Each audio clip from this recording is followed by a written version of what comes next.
Okie dokie boys and girls, it is day 238 of bulking to 75 kilos and we have another leg day on our hands. Today we have the Nordic curl or the no hand push-up, whatever you want to call it. But we are doing some weighted shit, and the weighted training for me, it's really just inspiration drawn from Dragon Ball. If you watch Dragon Ball, you will know that especially in the first training days with Master Roshi, they would take on these turtle shells and put stuff on their hands and feet, to just have extra weight and then just do daily activities with them, deliver milk and stuff like that, and plow fields and all those things. And then when they took the weight off, they could jump like buildings high, that's like how it works. And, that's not just some anime shit. I mean, it is some anime shit, but not just some anime shit. It also applies to real life. When you do something, when you do an exercise in body weight, right, and it feels difficult, right, you can do a couple reps. When you add some weight to it, and then you remove the weight after a while, let's say you use it for a couple weeks, you're gonna get used to the new load, you're gonna be able to do more reps at that weight, and when you take it off, suddenly it's gonna feel easy. So if you do like a push-up, and you add 10 kilos, and you do that for a couple of weeks, you take it off and afterwards you're flying. It's the same for a pull-up, it's the same for any exercise, including the Nordic curl. Now, for the Nordic curl, I want to hit some big volume, if I can get 50 reps in one training, that would be amazing, or even 100, dream big.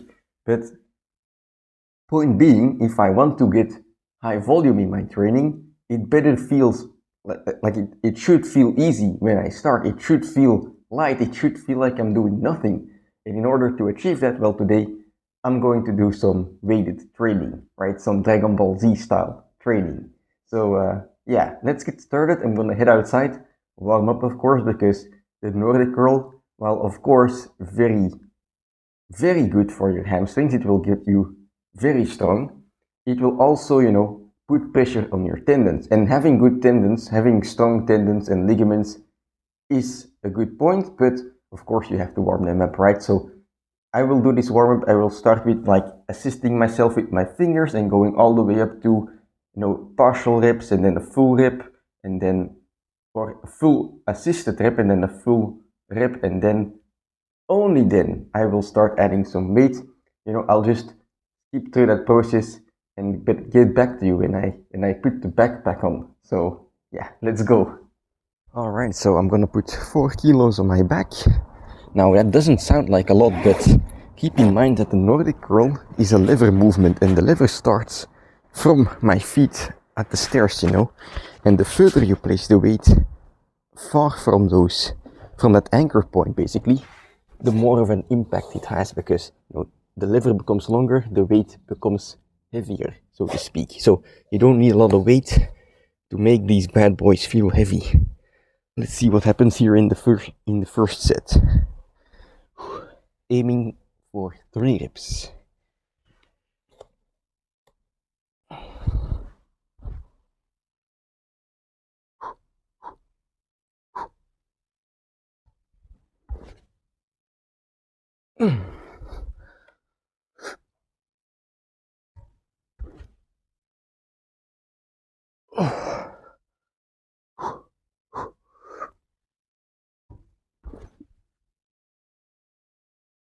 Oh yeah, that's heavy. All right, 3 reps done successfully. I'm gonna put, holy shit, I put it too far. I'm gonna put the timer on to do a set every 4 minutes. That's just something that works for me. About 3.5 minutes of rest time. And basically, I'm gonna do those other 2 sets. It's gonna feel heavy as fuck, but then I'm gonna drop the weight, and then it should feel light as fuck. so let's go.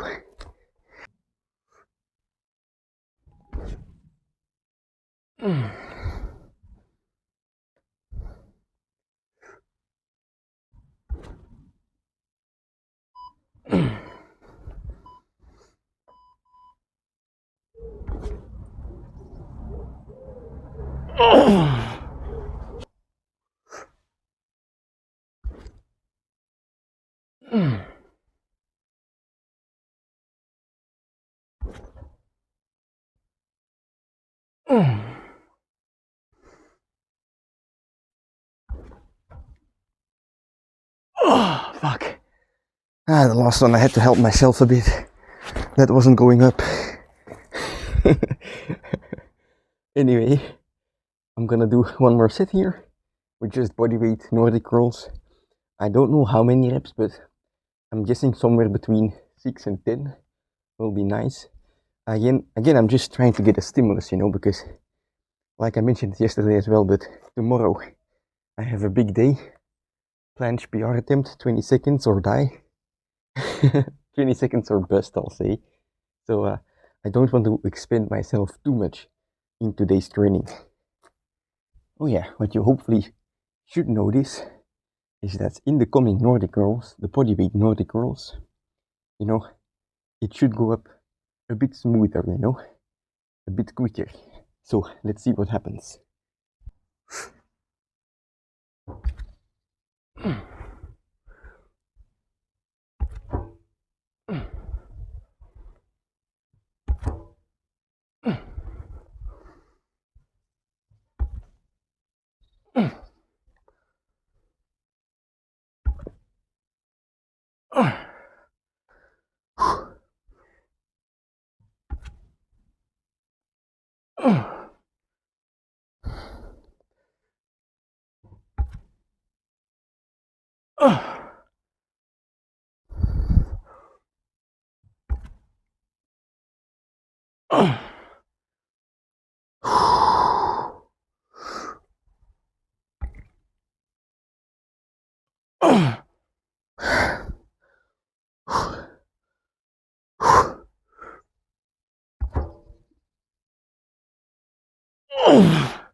Yes. Whew.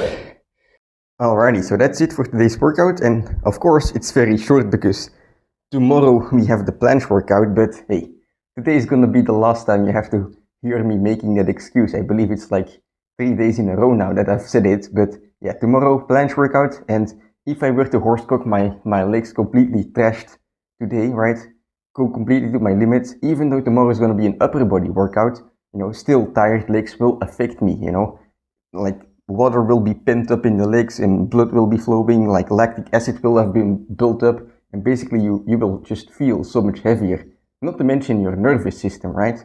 But anyway, as you saw on that last set, body weight, the first few reps, of course, like flying, even though the previous sets were only 4 kilos of added weight, it already makes a big difference. So imagine, going a bit further and doing this with like 8 or 10 kilos, and then building up volume that way, and then going back to like body weight, you're just gonna be, you're not gonna feel a thing. You're not gonna feel gravity, which is the entire point, Your reps are gonna be quicker, therefore you have to spend less time under tension, which is less energy in general, right? So your movement is gonna be more efficient.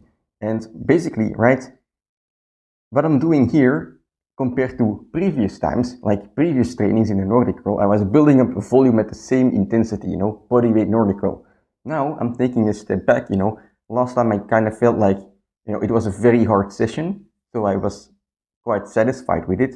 And then now I just take a step back and I do something different, Now I up the intensity, I up the difficulty, and I try to build volume that way. So it's kind of like going in waves, building volume and then increasing the difficulty, but decreasing volume and then going back up in volume.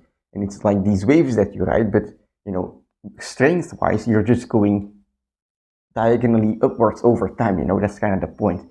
There's so many ways to get stronger. I mentioned it yesterday as well, but there is no one good way. So in a sense, the best way to improve is to use a bit of everything, right? Like at some point, what I'm doing right now is gonna stop working, and then I can just take a step back, pick something different, pick a different method, and by combining all of those methods, it's gonna be this one whole, this one unity that leads me to better results over time, if you get what I'm saying there. But anyway, that's it for today's workout. Very short, which I'm not happy with, I'm not fucking happy with it. I want to train. I like training. I like fucking horsecocking. I would like to do some more sets, but I don't want tomorrow, like if I fail or succeed, doesn't really matter, but I want to be able to say that I gave it my all, you know? I want to be able to say that without any excuses, I gave it my best. Like, not, oh, I didn't get 20 seconds, but it was because of Nordic girls. That's the main thing I'm concerned for right now. So tomorrow, fucking, you know, the PR right now is 18 seconds. So it's a do or die situation. Norika sorka in Japanese, right? Like, it's 18 seconds and I either beat my PR and get 19 seconds, which would be stupid, so I have to get 20 seconds, or I don't beat my PR at all. And yeah, that's fucking excited. I can't shut up about it. Like, I really can't. So before I start yapping again, I'm just gonna cut the video and I'll see you tomorrow, you know? Tomorrow, no fucking talking, just doing the PR attempt, and then we'll see after that. I don't have any plans, but you know, that's what the future entails. So let's see. See you tomorrow.